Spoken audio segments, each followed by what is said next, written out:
I thought I might find you here.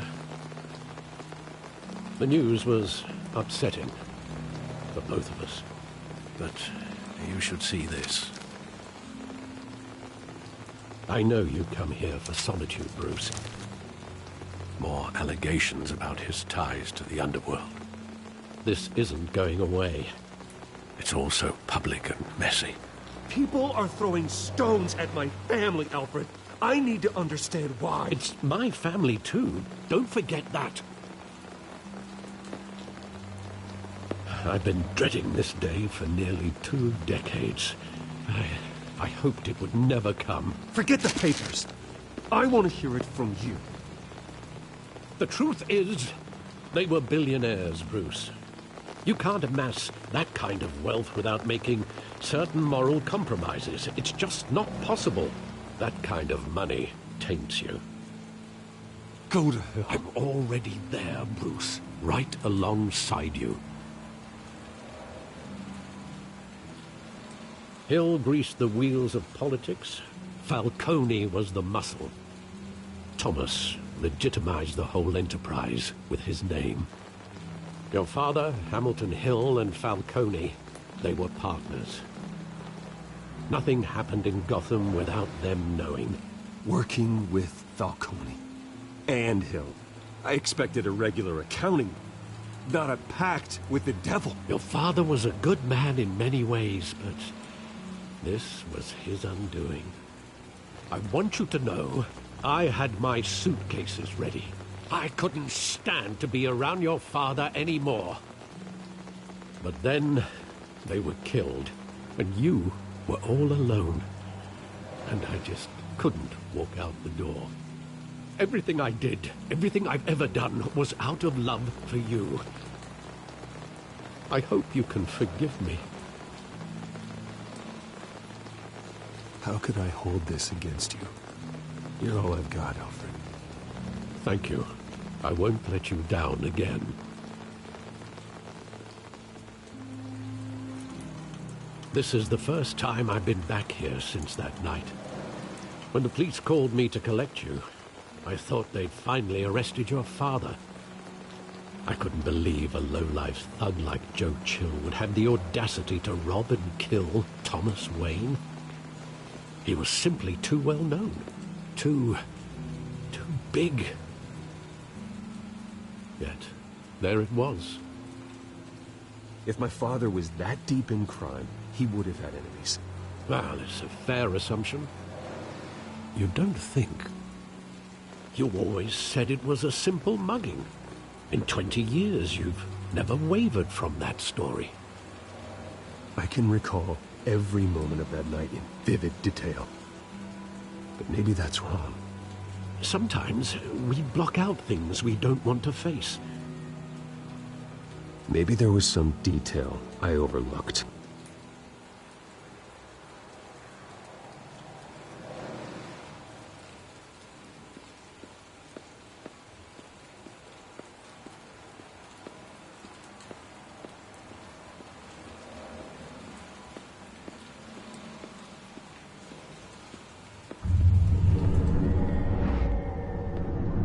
I love that movie. Saw it countless times at that theater. How long did it play there? Only when you wanted to see it, Bruce. Your mother arranged the special screenings personally. I never knew that. She was always so good to me.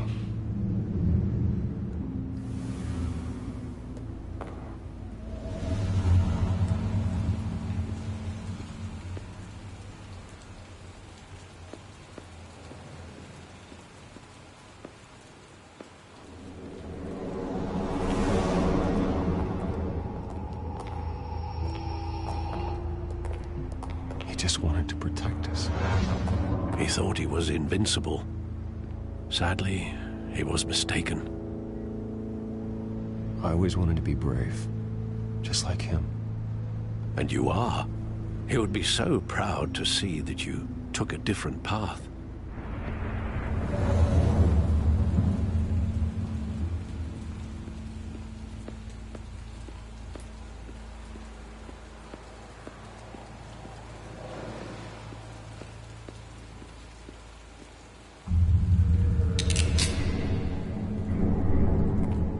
want him standing here, right now. And what would the Batman do with his own parents' killer? The possibilities are frightening. I wouldn't trust myself around him. Batman doesn't kill. That's why I wouldn't trust myself. He was stabbed to death in prison. No one mourns for Joe Chill, Bruce.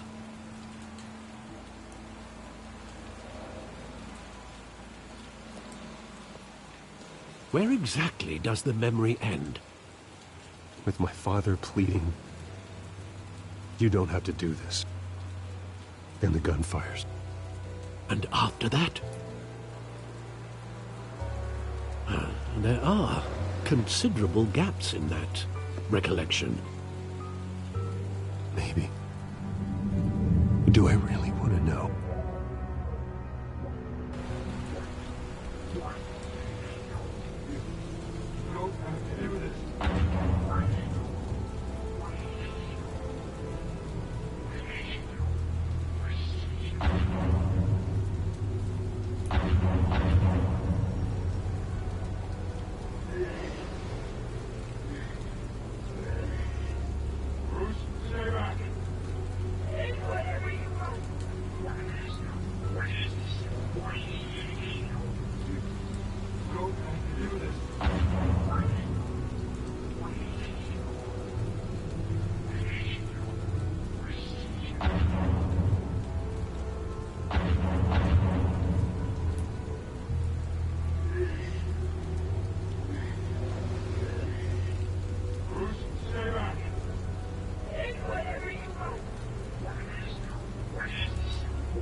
What's up, everybody? Welcome to Batman Unmasked, your after show for Batman, the TellTale series. Now, normally, you'd come watch this episode after you beat whatever episode you just beat, and we'd all talk about it and talk about our decisions. Everybody go, oh, I can't believe that one would be great, it'd be fun. But you haven't played it yet. Episode 1 isn't out. So instead, today, we're gonna talk about how this Batman game came to be.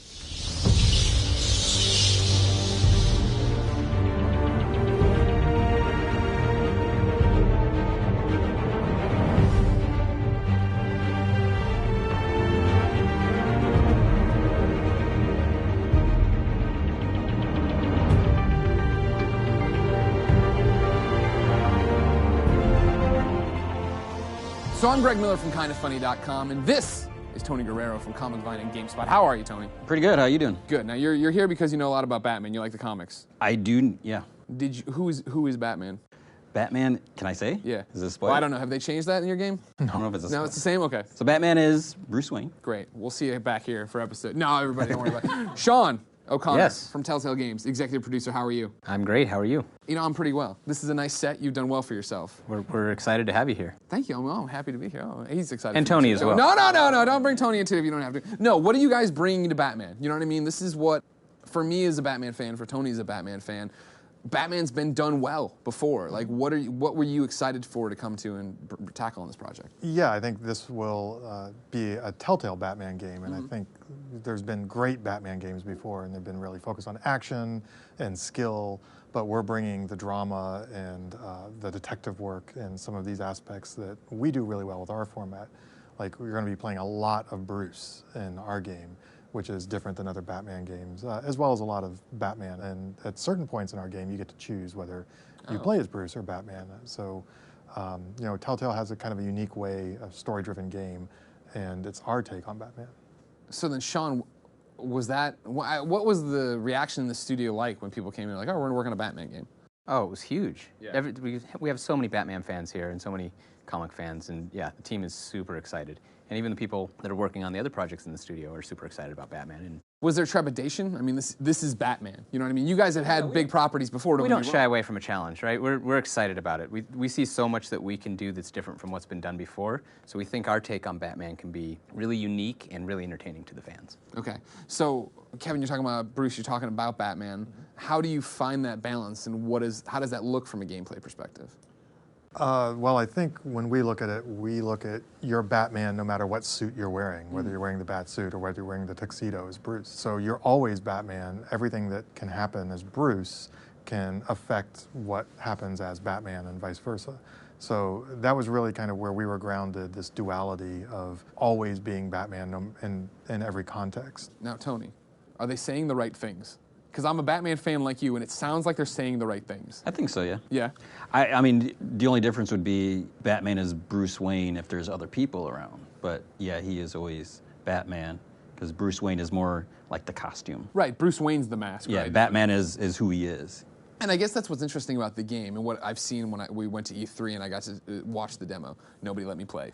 Jerks.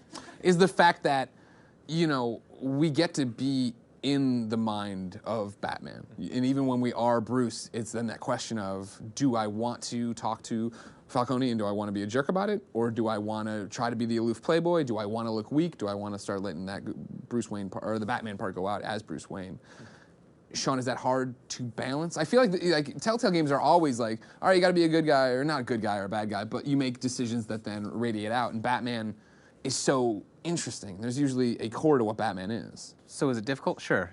But all of our games are difficult to make and make really well, and make those choices really matter, and make sure that the inner relationships you have with the other characters are all really meaningful and deep.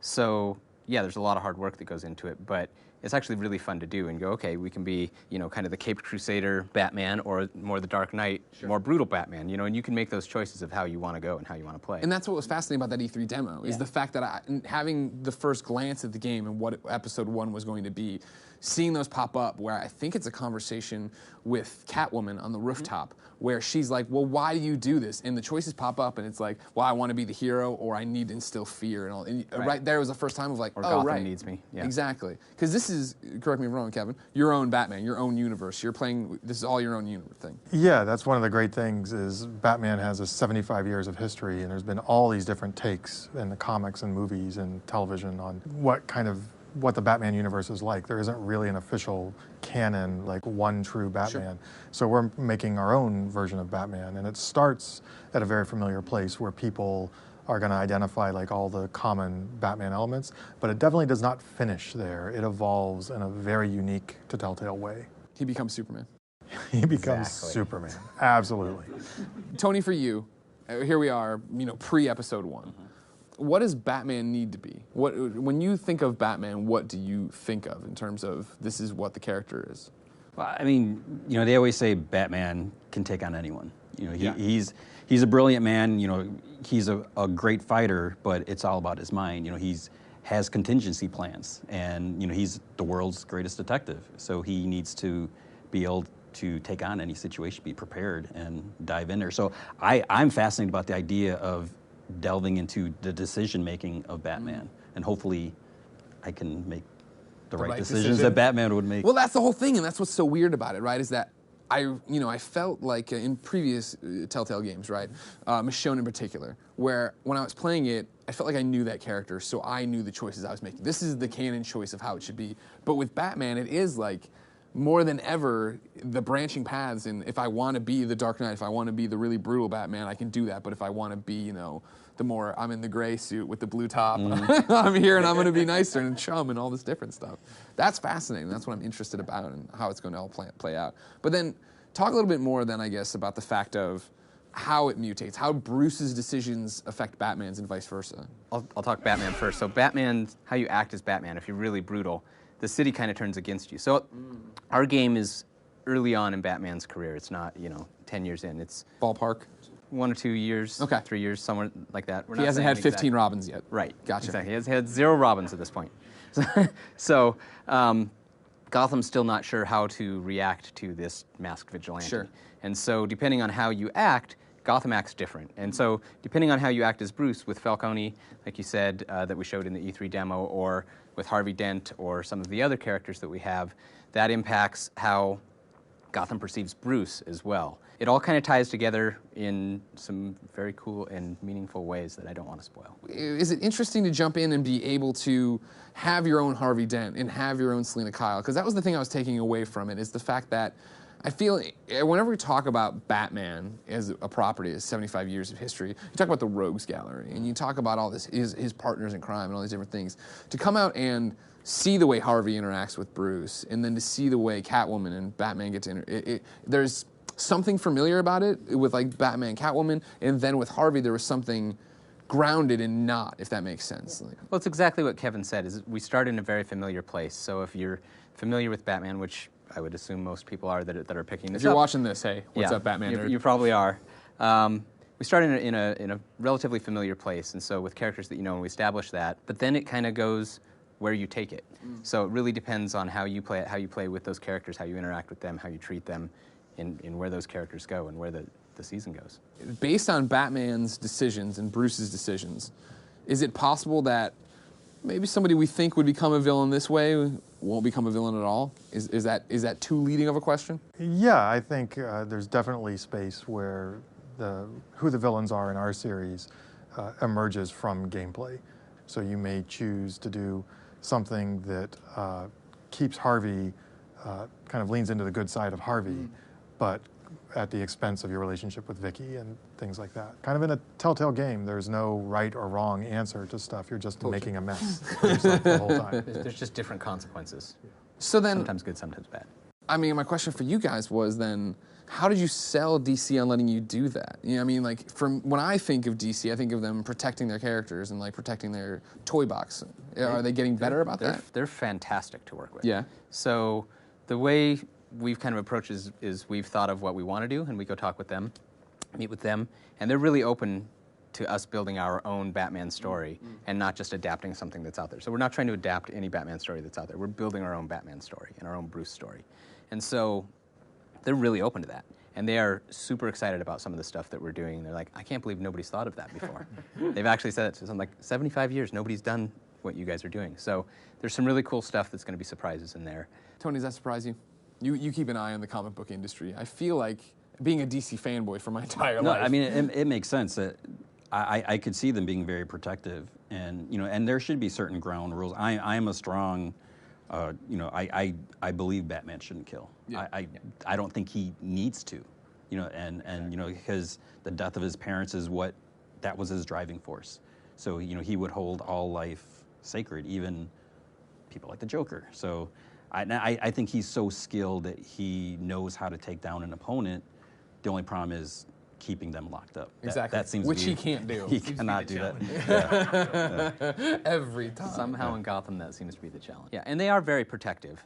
Oh, sure. They're not just like, oh, do whatever you want, but they're very open to us telling our own story if it makes sense and fits within the overall construct. So how did this conversation with DC about Batman start? Like, I think that's an interesting thing. You guys are TellTale, you make all sorts of crazy, amazing games, but did they approach you? Do you approach them?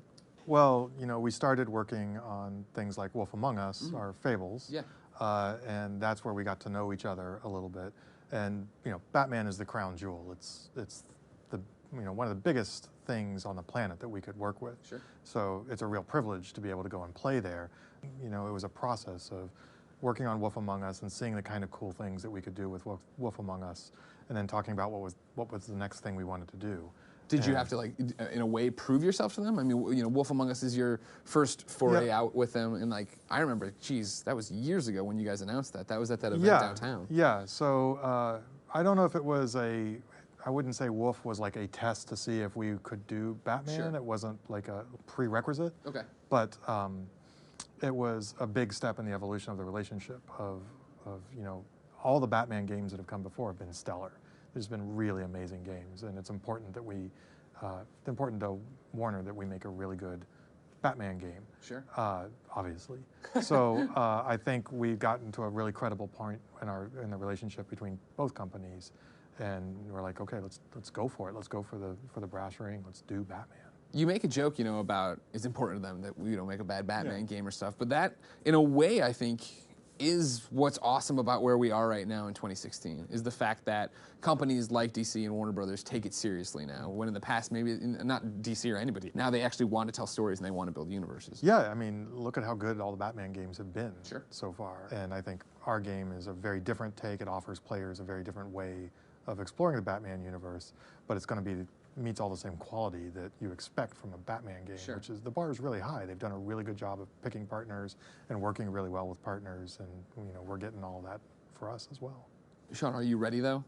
Because so many people are going to pick it up and be like there's going to be all the TellTale nerds like me, like this audience, that pick it up and like know what they're getting, right? Yep. But you're going to get a whole bunch of people who are coming over like, all right, why is there so much talking? Yeah, you're exactly right, and I think that's, you know, we need to educate our audience of how this game is different from the Rocksteady games or any of the other Batman games that are out there, where this game is about playing as Bruce, playing as Batman. A lot of it is dialogue, and a lot of it is interpersonal relationships and the machinations of how that stuff changes as you act differently and behave differently, and how you deal with each of those characters in different situations. That's where the TellTale magic is, right? Yeah. So for us, and we've got action as well, and we've upgraded that stuff. Yeah, you use systems, E3, right? and it looks and plays really cool as well. But our game is not an action game. Our game is a narrative-based exploration into Batman and Bruce Wayne with action in there, and it's everything that you would expect if you understand that going in. So I think it's really cool, and for the Batman fan, there's really good action Batman games out there that we love, like Kevin said as well. This is another thing to kind of complete your collection that really gives you another side of it. And we're doing something really unique with Bruce, where there's been very little Bruce gameplay anywhere else, and we're a lot of Bruce. We're a lot of Batman also, but but you know, it's 50-50. Well, that's what's so exciting. I mean, I don't know if you can talk about it as a comic book fan too, but as a comic book video game fan, is the fact that there can be different properties in the same, or there can be different games, I guess, in the same property, but it does get to come out and it's not doing the same thing. And that's not what we wanted to make either, because it's not our strength. Our strength is what we do, and with the narrative and really those deep personal relationships and deep interactions there and how it changes. You know? Like, it's so much fun when you're Batman and you're interacting with Gordon. We come in as Bruce, and you are right there with Bruce. You know what happened while you were Batman. But Gordon thinks he's talking to an entirely different person an at idiot. this point. Yes, right? right? The relationship's different. Oh, yeah, I'm sure, right? And it's so much fun to sit there with Gordon as Bruce, and when you have the option to make little jabs at him, like that are kind of, you're in the know, you get this duality. You get the real Batman experience, which is Gordon is a completely different Gordon when you're in the suit than when you're Bruce. And you can have fun with that. It's a really rich space for us to play in. Is there always just an option, though, Just tell him you're Batman? Yeah, just tell him. Just the I'm Batman button. Yeah. Oh my gosh, I had no idea. Instead of the silent option, we've just got I'm Batman. Yeah. Game ends, credits roll, you're arrested on the scene. Done and done. Tony, why do you think Batman is as big as Batman is? I guess that he's so popular because he's the most relatable. He's just a human guy, and his only superpower is being Batman. You know, he trained as a kid. You know, he trained himself. Yeah. And you know, he made himself the ultimate fighter, the ultimate detective, and you know, that's what he's dedicated his life to, is to prevent what happened to him as a child, that trauma. He doesn't want anyone else to have to deal with that. Yeah. So you know, you can't not like a guy that wants to do that. You know, he's a good guy. So. Yeah, exactly. Yeah, he's a good guy. Why not give him a shot? Sacrifice his life for everyone. So then, for you guys, like, is that how you come at it? Like, did you have to interview people? Did you all come into a room and talk about what Batman is to you and how that would play out in this game? Yeah. We all got around with people at TellTale and people outside of TellTale and really kind of dug into, like, because there's so many different takes on Batman. Which kind of Batman do we think is the most interesting and most compelling? And we definitely like everything you talked about, but we also like that Batman is this kind of dark, like there's a little bit of crazy in there. Like he's kind of broken. Yeah, just a bit. If he's going to dress up as a bat and run around. Exactly, and that makes even his friends, you know, Alfred and everybody, a little nervous, and people are trying to look out for him while he's looking out for everybody else. And it's ultimately kind of a lonely space to be in. So he's super heroic, and he's got all of these skills, and he's really motivated. But there's also this dark, kind of broken side to him that affects everything about him, and we let you explore that, kind of the more emotional side of that in our game. When that's one of the things that we do really well. So that's one of the things we really lean into our version of Batman. And then I guess I'm gonna stick with you for a second, all right? Is that okay? Sure? Hold my hand for a second. You're the big cheese at TellTale. Yes. You've been around a long, long time. Long time. Yes. You're very old. I am. Yes. They wheeled me in here for them. They out of the cryogenic sleep. Yes. You came here to talk about it. What year is it? A question for you would be: when you in the early days of TellTale, did you imagine this was a possibility that you'd be working on Batman? Oh, we always aspired to be able to work on things like Batman. Sure. I think it's pretty much like pinch me that we're actually working on Batman, because it is so huge and it's such an important thing in popular culture. But this is always what we hoped to compete with. We wanted to entertain people in a really high-class way, the way that Batman has always done. The best storytellers in the world work on Batman, and the fact that we've been invited in is awe-inspiring from something we started, years and years ago. Sure. And it's been this steady march of kind of learning the craft of interactive storytelling to kind of earn a place where, like DC trust us to come into the Batman universe and make a product that competes with all the other games, all the other movies, and things like it's a high bar, and we've got all of our biggest guns pointed at it to make this incredible Batman experience, but it's still uniquely TellTale, and it's pretty amazing from my perspective that we're here and we're actually doing this. So we've talked. I keep bringing it back to like the beginning, but that's what we. Since you haven't let me play the game yet. When you guys find out you're excited, it's Batman. Is every day, or was it one day of like you got to design your own bat suit and make your own Batmobile and make your own Batcave, and like that's like the nerdy stuff that I would lose my mind to do. Yeah. Was it just moment after moment of like we're gonna do? Oh my, we can do this. Every day's like that. Yeah. It continues like that. It's like, oh, we need to make a new gadget, and we can invent a new Bat gadget. It's like, what do we need? That's really cool. Shark repellent. Shark repellent is exactly what we came up with. Yeah. So I guess, great minds think alike. It's so the classics. Things like that, or even things like, okay, we're working on a villain that's from canon. What do we want them to look like? Because we don't have to make them look exactly like they have in the past. We want to have nods to that, obviously, and so that you understand who it is. But we get to make our own unique take on them, which is really kind of fun and super interesting as well. And it's not just the new stuff that we're inventing. I think it's the twists that we're able to put in, the unexpected stuff. Like I said, it starts at a very familiar place. Yeah.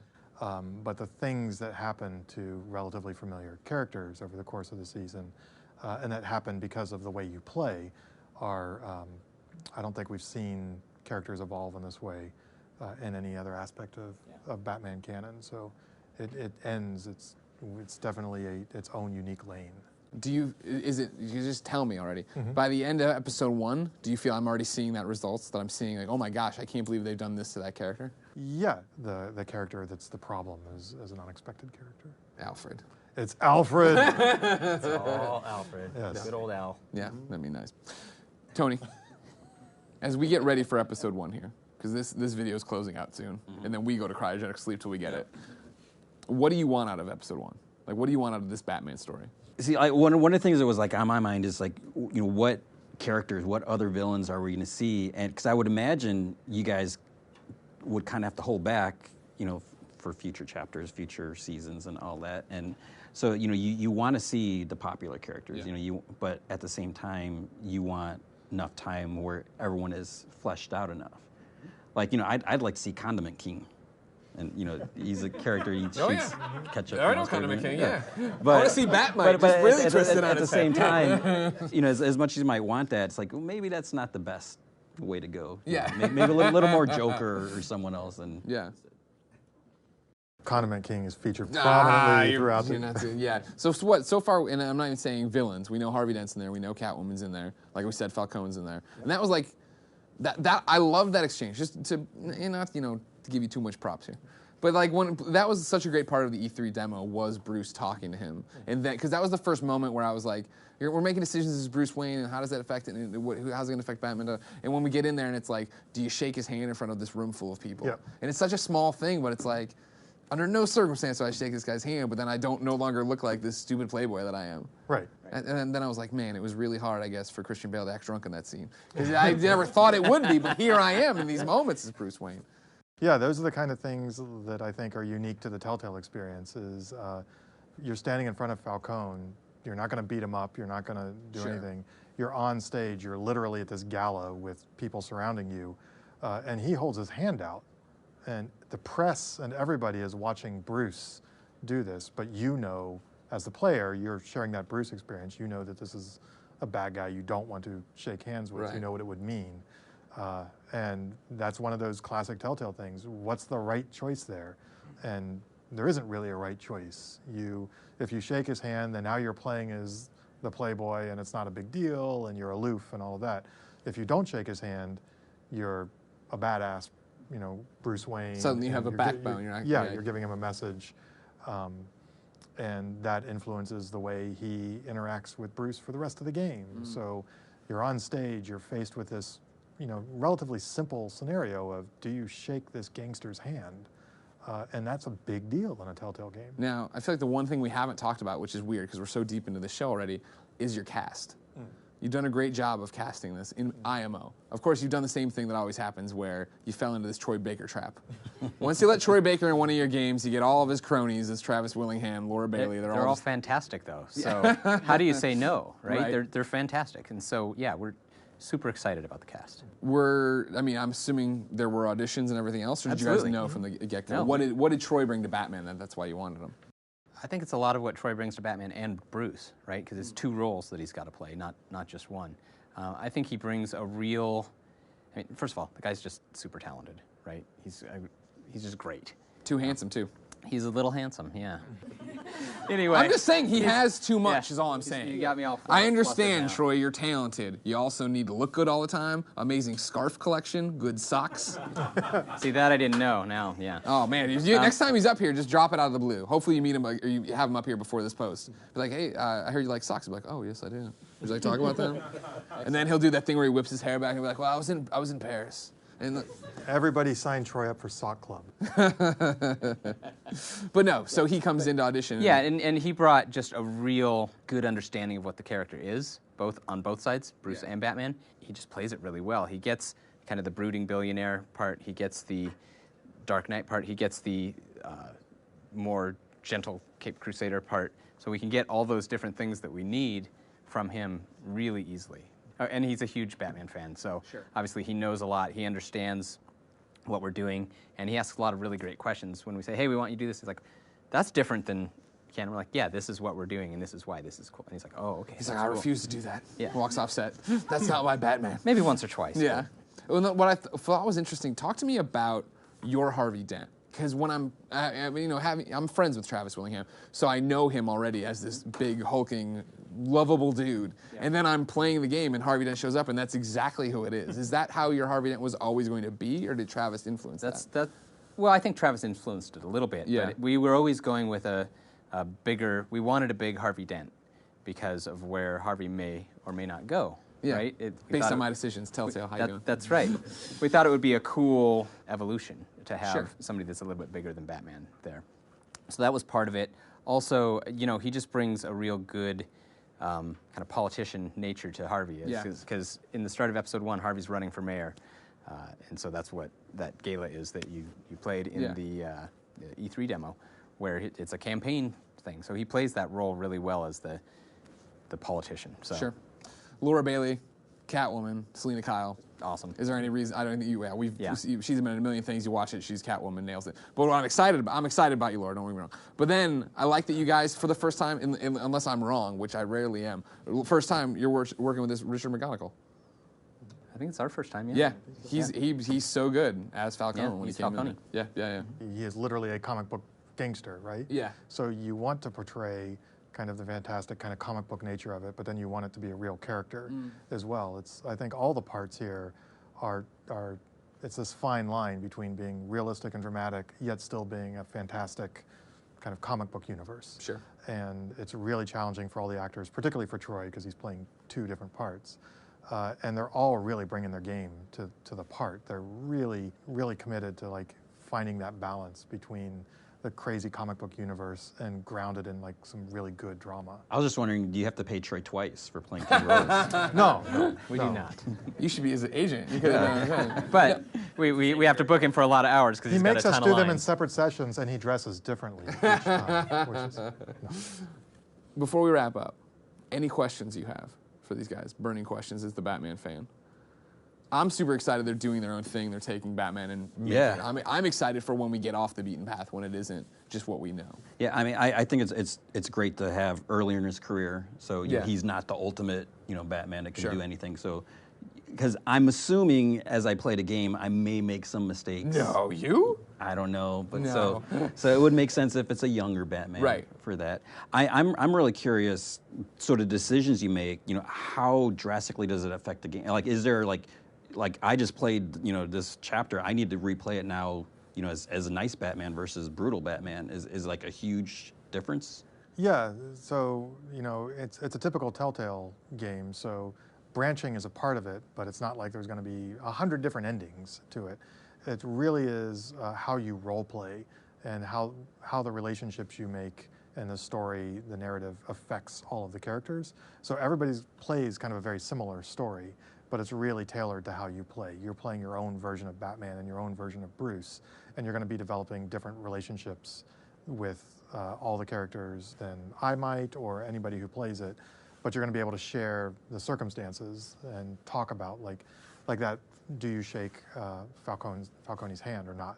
That's, we can make different decisions there, but we get to talk about like, well, why did you do that? I would have never have done that.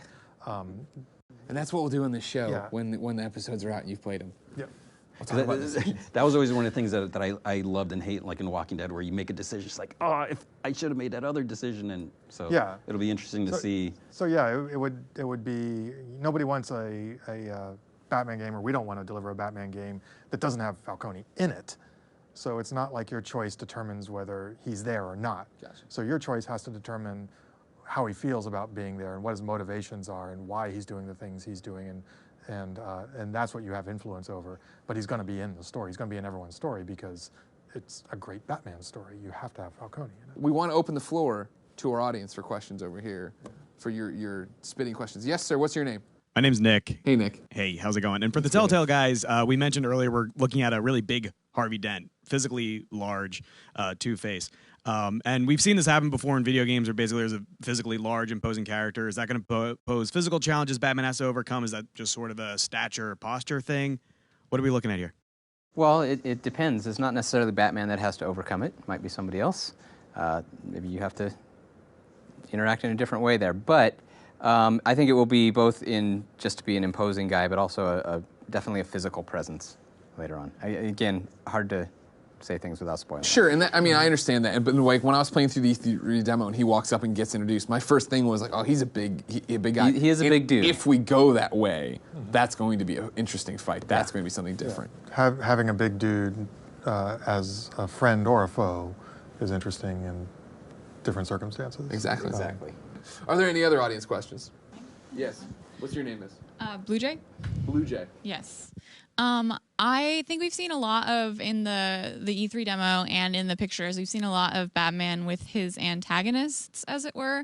But Batman has a history of working with people like Robin and Batwoman and Batgirl. Do we get to see any of those types of characters? Yes, you may. Batman will absolutely work with some different characters, and they may be unexpected, which is cool. And you may get to choose some of that too, how much you want to work with different people. Oh, neat. Yeah, it's a TellTale game, so you don't necessarily presume that everything that looks like an antagonist necessarily needs to be an antagonist in the way you play the game. Okay. And you may get to choose who you want to ally with in some different situations. What do you guys want to say that I haven't asked? This is just going to be a really cool Batman experience, you know? Yeah. Something different and there's some cool twists in there and turns that you won't see coming. Yeah, I just think we're super proud of this game. It's, I think, the best looking thing that TellTale's done. the best performing thing that TellTale's done from a technology point of view. It's got this great investigation mechanic in it. It's got all the role playing that we love. It's like a really, it feels like TellTale firing on all cylinders, which is just a fantastic thing. It's a high watermark for us. So Sean, big question, when does it come out? Right around the corner in August. Oh, not long at all? Nope. All right, well, good. Well, you should probably get back to work and finish it off for me, all right? I probably should. All right, great. Guys, thank you so much for joining me. Audience, thank you for joining me. Ladies and gentlemen, thank you for joining me. Remember, this is Batman Unmasked, your reaction show for Batman, the TellTale series. Remember, you go play episode 1, and when you're done with that, you're going to have a lot of questions. You come back, you watch us. We'll all discuss none of these people will be here. I'll be here with other people. I'll discuss with them what I did, what they did. We'll have a great time. You're going to go, this is a great show. You're going to like, subscribe, share, and all that stuff. Until next time, it's been our pleasure to serve you.